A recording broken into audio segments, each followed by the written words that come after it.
Class 9 এর next chapter আমাদের আছে অ্যাসিড, ক্ষার এবং লবণ, এই চ্যাপ্টারটা। তাহলে বলছি দেখো, অ্যাসিড, ক্ষার, লবণ। প্রথমে আমাদের অ্যাসিড সম্পর্কে জানতে হবে। তাহলে অ্যাসিড মানে একটা জলের মধ্যে কোনো একটা ধরো পদার্থ দেওয়া হলো, তাহলে সেই যে পদার্থটা যখন জলের সঙ্গে বিক্রিয়া করবে, দিয়ে একটা আয়ন উৎপন্ন করবে, সেটাকে অ্যাসিড বলা হবে। এবার আমি ডিটেলসে বলছি, তোমরা দেখো, ঠিক আছে? তাহলে এটা ধরো কোনো একটা পাত্র আছে, তাহলে সেটার মধ্যে ধরো আমরা কোনো কিছু দিলাম, মানে একটা কোনো পদার্থ এভাবে ধরো মেশালাম। তাহলে সেই পদার্থটা যদি জলের মধ্যে মিশে যায় এবং জলের মধ্যে যুক্ত হয়ে দেখো এইচ প্লাস আয়ন তৈরি করে। এইচ প্লাসটা কি আমরা জানি, আয়ন দুই প্রকার হয়, ক্যাটায়ন এবং অ্যানায়ন। তাহলে প্লাসটাকে ক্যাটায়ন বলা হয়। তাহলে যখন এইচ প্লাস ক্যাটায়ন উৎপন্ন করবে কোনো একটা পদার্থ জলের মধ্যে দ্রবীভূত হয়ে, সেটাকে বলা হবে কি দেখো, অ্যাসিড।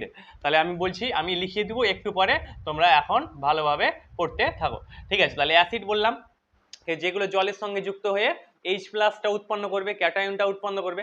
এবার দেখো, এটা যখন জলের সঙ্গে যুক্ত হবে, তখন এইচ প্লাস আছে, সেটা আবার জলের সঙ্গে যুক্ত হয়ে H3O প্লাস তৈরি করবে। মানে এইচ প্লাসটা আবার যুক্ত হয়ে H3O প্লাস। আমি দেখছি উদাহরণ দিয়ে তোমাদের বলছি। এটা আছে ধরো H2SO4, এটা একটা অ্যাসিড, সালফিউরিক অ্যাসিড। তাহলে এই সালফিউরিক অ্যাসিডটা দেখো H2 প্লাস, মানে H প্লাস এটা লিখলে হবে, প্লাস SO4 2 মাইনাস। তাহলে এখানে কি H প্লাস উৎপন্ন হয়েছে। তাহলে যেটাতে H প্লাস উৎপন্ন হয় সেটাকে কি বললাম, সেটাকে বলা হবে অ্যাসিড।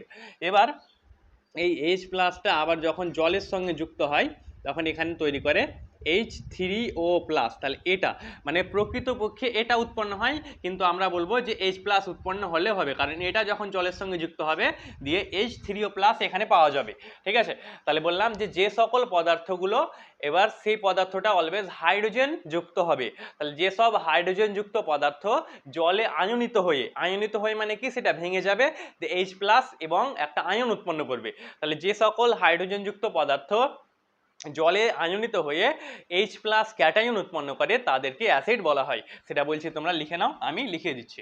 দেখো, যে সকল হাইড্রোজেন যুক্ত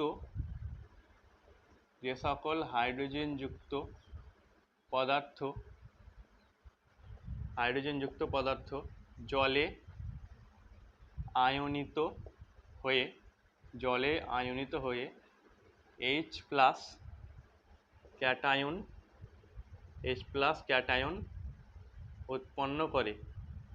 H প্লাস ক্যাটায়ন উৎপন্ন করে, তাদের অ্যাসিড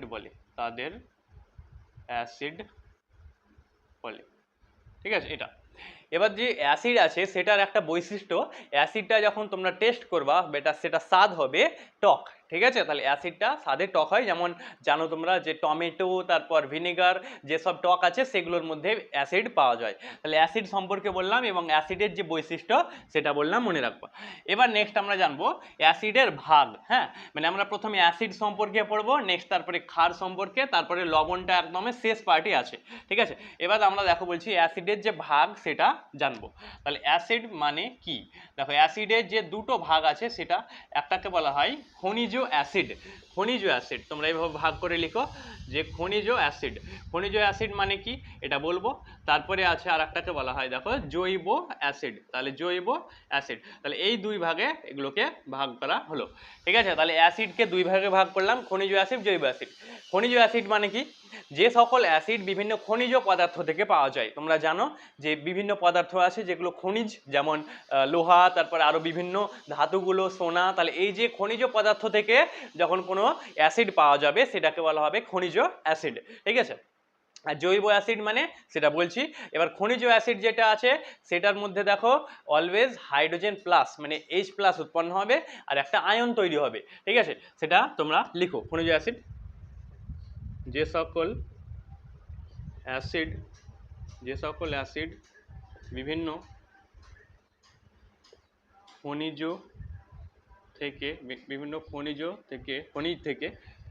খনিজ থেকে পাওয়া যায়, তাদের খনিজ অ্যাসিড বলে। যেমন দেখো যেমন H2SO4 এটার নাম তোমরা লিখতে পারো সালফিউরিক অ্যাসিড। তারপরে আছে HCl, এটার নাম কি হাইড্রোক্লোরিক অ্যাসিড। আর একটা আছে HNO3, এটা হলো নাইট্রিক অ্যাসিড। এই তিনটে সবচেয়ে ফেমাস অ্যাসিড, এগুলো তোমাদের আবার একটু পরে আসবে। তাহলে এই যে অ্যাসিডগুলো সেগুলোকে বলা হবে কি, দেখো খনিজ অ্যাসিড। তাহলে খনিজ অ্যাসিড, যে সকল অ্যাসিড খনিজ থেকে পাওয়া যায় তাদেরকে বলা হয় খনিজ অ্যাসিড। নেক্সট এবার জানবো এটা, দেখো জৈব অ্যাসিড মানে কি। দেখো জৈব অ্যাসিড মানে কি, জৈব যেখানে লেখা থাকবে সেখানে কার্বন পরমাণু অলওয়েজ যুক্ত থাকবে, কারণ জৈব পদার্থ মানে কার্বনযুক্ত পদার্থ। তাহলে এবার কার্বনযুক্ত যে সকল অ্যাসিড উদ্ভিদ বা প্রাণীদেহে পাওয়া যায়, ঠিক আছে, মানে যেগুলো উদ্ভিদ এবং প্রাণীদেহের মধ্যে পাওয়া যাবে তাদেরকে বলা হবে জৈব অ্যাসিড। এবার সেগুলো মিশে থাকবে, যেমন টমেটোর মধ্যে সেই অ্যাসিডটা মিশে থাকে। তারপর ভিনেগার, তোমরা জানো ভিনেগারের মধ্যে যে অ্যাসিড আছে সেটা মিশে থাকে, ঠিক আছে। এবার টমেটোর মধ্যে কি অ্যাসিড পাওয়া যায়, টার্টারিক অ্যাসিড পাওয়া যায়। আপেলের মধ্যে তোমরা জানো ম্যালিক অ্যাসিড পাওয়া যায়। তারপরে ভিনেগারের মধ্যে পাওয়া যায় অ্যাসিটিক অ্যাসিড। এবং যখন তোমরা জানো পিঁপড়ে পিঁপড়ে ধরো কোনো জায়গায় কামড়ালে, তাহলে এবার পিঁপড়ে কামড়ালে যে অ্যাসিডটা রিলিজ হয়, মানে সেটা জ্বলতে শুরু করে, কারণ সেখানের মধ্যে একটা অ্যাসিড থাকে, সেটাকে ফর্মিক অ্যাসিড বলা হয়। তাহলে ফর্মিক অ্যাসিডের কারণে পিঁপড়ে যদি কামড়ায় তাহলে সেখানটা জ্বালা করে, ঠিক আছে। তাহলে এটা বললাম কয়েকটা পয়েন্ট যে কি কি অ্যাসিড পাওয়া যায়। আর জৈব অ্যাসিড মানে কি বললাম, যেগুলোর অ্যাসিড কি হবে উদ্ভিদ বা প্রাণীদেহে পাওয়া যাবে এবং যেখানে কার্বন যুক্ত হবে, ঠিক আছে। এবার এখানে শোনো যে এই যে অ্যাসিডগুলো বললাম জৈব অ্যাসিড এবং খনিজ অ্যাসিড, তারপরেও আরও দুটো ভাগ করা হয়, মানে অ্যাসিড যেটা আছে সেটাকে আরেকভাবে ভাগ করা হয় তার তীব্রতার অনুসারে। তীব্রতা মানে কি, কোনো অ্যাসিড ধরো আছে, তাহলে সেই অ্যাসিডটা কি হবে, মানে সেটা কতটা শক্তিশালী হবে, সেটাকে বলা হয় একটা মৃদু অ্যাসিড আর একটা তীব্র অ্যাসিড। তাহলে মৃদু অ্যাসিড মানে কি, যে সকল অ্যাসিড কম পরিমাণে আয়ন উৎপন্ন করে তাদেরকে বলা হবে মৃদু অ্যাসিড, এবং যে সকল অ্যাসিড বেশি পরিমাণে সর্বোচ্চ পরিমাণে আয়ন উৎপন্ন করে তাদেরকে বলা হয় তীব্র অ্যাসিড। এবং তীব্র অ্যাসিডটা বেশি শক্তিশালী হয়। তোমাদের বই এখন এটা নাই, তার জন্য মানে আমি সংক্ষেপে বললাম, আগে ছিল এখন সিলেবাসে নাই। যাই হোক, তাহলে এটা বললাম দুটো অ্যাসিডের ভাগ, একটা তীব্র আর একটা মৃদু অ্যাসিড, সেটাও তোমরা মনে রাখো। এবার এটা লিখে দেয় আমি যে জৈব অ্যাসিডটা যেটা বলছিলাম, লিখো কার্বন পরমাণুযুক্ত, কার্বন পরমাণুযুক্ত যে সকল অ্যাসিড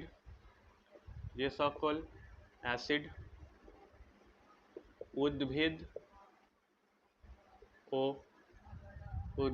ও প্রাণীদেহে পাওয়া যায় তাদের জৈব অ্যাসিড বলে। যেমন কয়েকটা অ্যাসিড আমি বলছি, তোমরা এইভাবে লিখবা, আমি সংক্ষেপে জাস্ট লিখে দিয়েছি।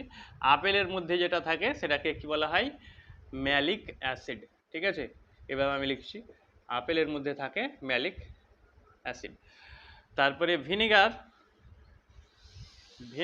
ভিনিগারের মধ্যে কি থাকে, অ্যাসিটিক অ্যাসিডের সংকেতটা আমি লিখে দিয়েছি CH3COOH, ঠিক আছে। তারপরে পিঁপড়ের মধ্যে বললাম কি অ্যাসিড থাকে, দেখো ফর্মিক অ্যাসিড। তাহলে এই যে অ্যাসিডগুলো আছে সেই অ্যাসিড তিনটে তোমরা মনে রাখো। আর এই অ্যাসিডের যে ভাগ সেটা, এবার জৈব অ্যাসিড এবং খনিজ অ্যাসিডের মধ্যে যদি ডিফারেন্স বা পার্থক্য পরীক্ষায় আসে, তোমরা লিখতে পারবা যে জৈব অ্যাসিডগুলো জৈব মানে উদ্ভিদ বা প্রাণীদেহে পাওয়া যায় এবং খনিজ অ্যাসিডগুলো ইসে পাওয়া যায়। এবং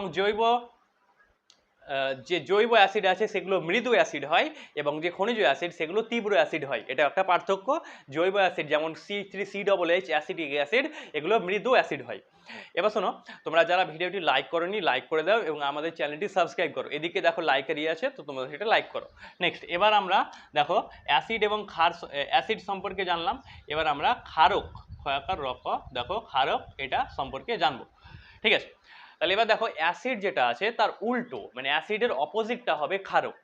এবার অ্যাসিড যেমন কাজ করবে ক্ষারকটা তার উল্টো কাজ করবে, ঠিক আছে, এটা মনে রাখো। এবার যে ক্ষারক আছে সবাই দেখো সেটা কিভাবে হয়, তাহলে যে সকল পদার্থ জলে, দেখো জলে যখন যুক্ত হবে, তাহলে এটা ধরো আমি বলছি একটা জলের কিছু আছে, তাহলে যে সকল পদার্থ জলের মধ্যে OH- এটাকে হাইড্রক্সিল আয়ন বলা হয়। তাহলে যখন OH- জলের মধ্যে যুক্ত হয়ে তৈরি হবে, তাহলে যে সকল পদার্থ OH- উৎপন্ন করে তাদেরকে বলা হবে ক্ষারক, ঠিক ঠিক আছে। এবার যে ক্ষারক হবে সেই OH মাইনাসটা অ্যানায়ন একটা, তাহলে যে সকল পদার্থ OH মাইনাস অ্যানায়ন জলের মধ্যে আয়নিত হয়ে তৈরি করে তাদেরকে বলা হবে ক্ষারক। যেমন এটা ধরো আছে NaOH সোডিয়াম হাইড্রোক্সাইড, এটা যখন যুক্ত হবে তখন কি হবে Na প্লাস আর OH মাইনাস, তাহলে দেখো OH মাইনাস আছে, এক কথায় OH মাইনাস যখন থাকবে সেটা হবে ক্ষারক।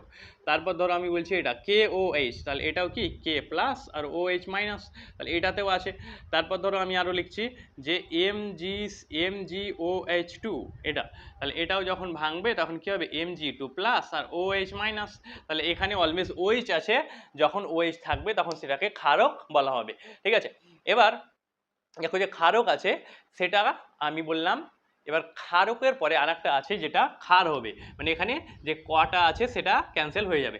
এবার ক্ষার মানে কি, দেখো যে ক্ষারকগুলো আছে সেই ক্ষারকের মধ্যে যে ভাগ আছে তার মধ্যে আবার কিছু কিছু যেগুলো জলে মিশে যেতে পারে, মানে জলে দ্রবীভূত হতে পারে, এবং যেগুলো ধাতব হয়। জানো দুই প্রকার হতে পারে, ধাতব এবং অধাতব। ধাতব মানে কি যেটা ধাতুর সাহায্যে হাইড্রোক্সাইড গঠন হবে এবং যেটা জলের সঙ্গে মিশে যেতে পারবে তাদেরকে ক্ষার বলা হবে। এ দুটো আমি লিখিয়ে দিচ্ছি, তোমরা প্রথমে যে ক্ষারক আছে সেটা লিখো। ক্ষারক লিখো যে সকল পদার্থ জলে আয়নিত হয়ে OH মাইনাস অ্যানায়ন উৎপন্ন করে তাদের ক্ষারক বলে। ঠিক আছে, তাদের ক্ষারক বলে। যেমন তোমরা এটা লিখো CaO ক্যালসিয়াম অক্সাইড আর MgO CaOH2 এটা আর MgOH2, তাহলে এই যে দুটো এগুলো ক্ষারক, CaOH2 আর MgOH2 এগুলো কি বললাম ক্ষারক। ঠিক আছে, এবার ক্ষার যেটা আছে সেটা আমি নিচে লিখে দিচ্ছি, তোমরা লিখো। এবার ক্ষারক আর ক্ষারের মধ্যে ডিফারেন্সটা কি হবে, দেখো যে ক্ষারকগুলো আছে সেগুলো মানে সব যে ক্ষারকগুলো আছে সেগুলো জলে দ্রবীভূত হতে পারবে না, আর ক্ষারগুলো জলে মিশে যেতে পারবে, মানে দ্রবীভূত। আমি লিখে দিচ্ছি, তোমরা দেখো লিখো যেসব ক্ষারক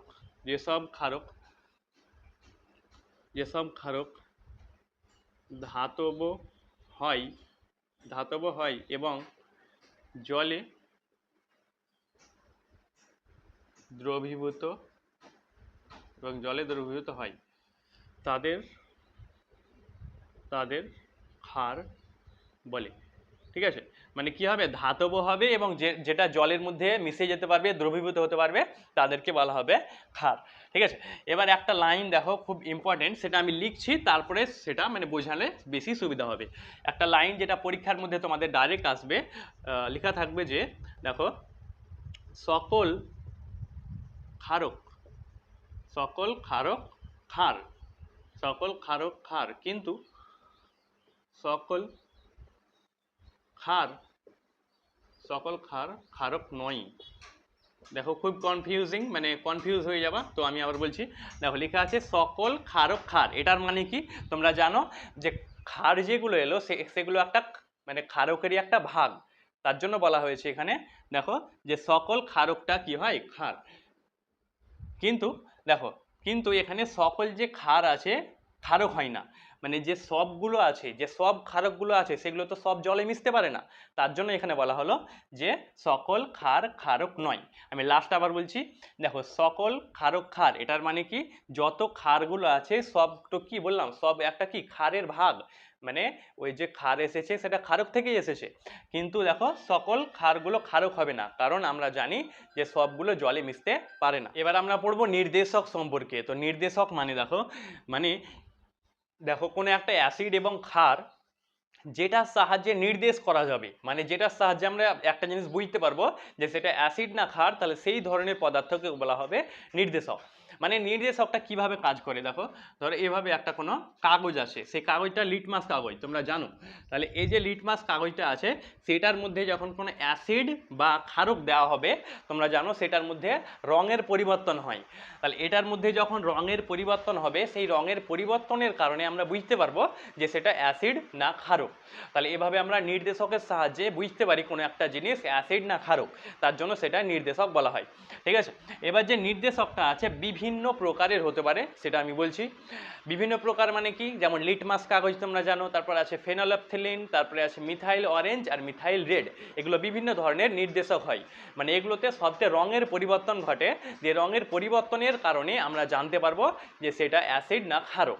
ঠিক আছে, তাহলে আমি এটা লিখিয়ে দিচ্ছি, তারপরে তোমাদের যে ছকটা আছে সেটা বলবো।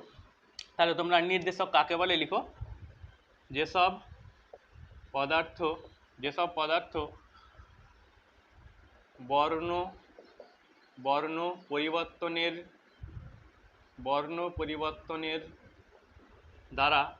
পরিবর্তনের দ্বারা অ্যাসিড ও ক্ষারক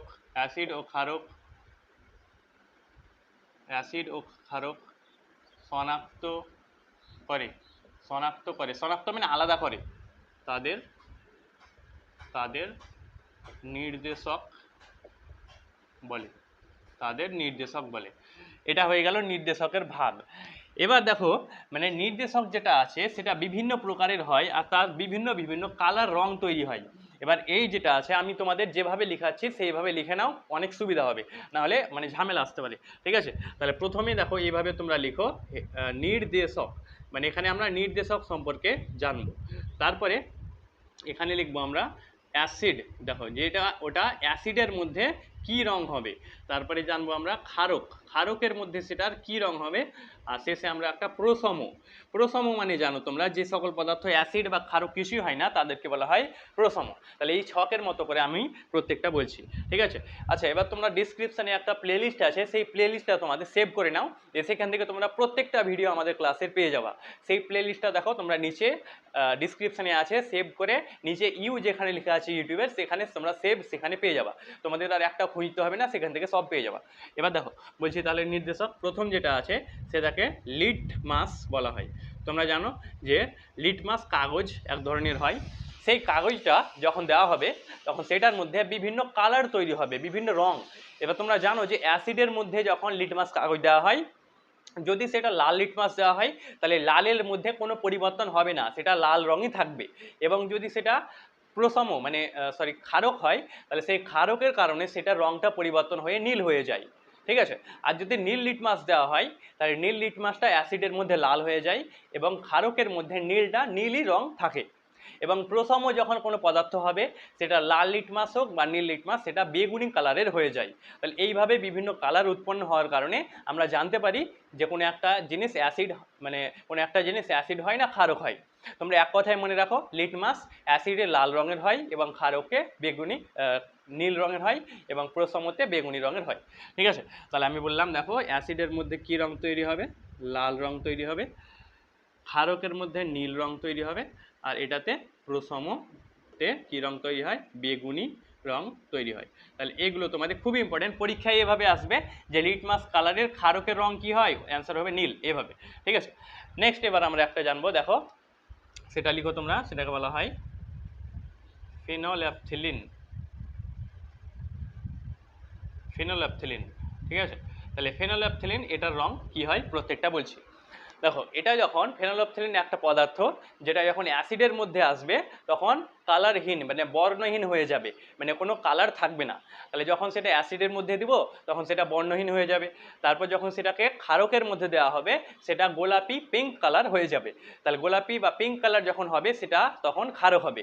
আবার প্রসম পদার্থে যখন দেওয়া হবে তখন সেটা বর্ণহীন হয়ে যাবে। ঠিক আছে, তাহলে এটা তোমরা লিখো যে অ্যাসিডের মধ্যে সেটা হয়ে যায় বর্ণহীন, এটার মধ্যে সেটা হয়ে যায় ক্ষারকের মধ্যে পিঙ্ক মানে গোলাপি, আর এটার মধ্যে হয়ে যায় আবার বর্ণহীন। এগুলো ভালোভাবে লেখো, খুব ইম্পর্টেন্ট। তারপরে 3 নম্বর যেটা জানবো সেটাকে বলা হবে মিথাইল অরেঞ্জ। অরেঞ্জ মানে কমলা, জানো ঠিক আছে। এবার এই যে মিথাইল অরেঞ্জটা আছে, সেটা যখন কোনো অ্যাসিডের মধ্যে দেওয়া হবে তখন সেটা গোলাপি লাল, মানে একটু গোলাপি লালের মধ্যে মিক্স হয়ে যাবে, সেটা পাওয়া যাবে।